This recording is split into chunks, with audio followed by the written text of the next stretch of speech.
I know I am forever behind in picking up this book, but this past week I just read Klara and the Sun by Kazuo Ishiguro.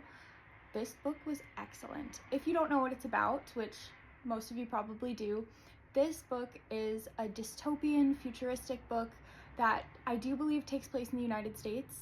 It's a little bit unclear, the setting is never super clarified, but this book is told from the perspective of Klara, who is what they call an AF, an artificial friend. So she's basically an AI robot that is meant to accompany a child, and this takes you through her experience kind of coming into being in her store and then eventually being taken home by this teenage girl, and just takes you through all of her experiences.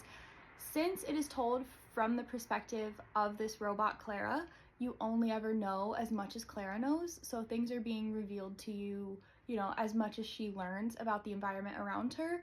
It's extremely interesting.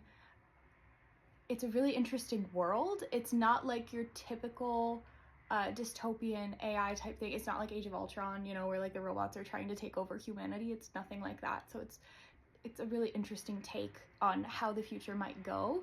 I also had to read this for a class. We read it over the course of 2 weeks, and I finished it early because I couldn't resist. I have a feeling we're gonna have a really interesting discussion about this. We've just been kind of talking about how we interact with technology in everyday life, what it means for technology to have a physical form, like this robot body that Klara has. So things like that. How do we interact with AI once it kind of takes on this humanoid form? How do we empathize with robots? Different types of things. But this covers all of those themes. If you're familiar with Ishiguro at all, it's a bit similar to Never Let Me Go in the style, which Never Let Me Go takes place also in a dystopian future, but from the perspective of a clone.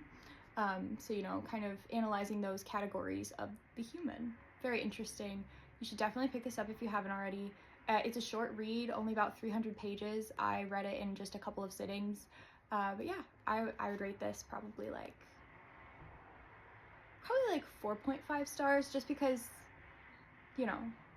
some things. No spoilers. I had thoughts though, so go pick this up. Let me know what you thought.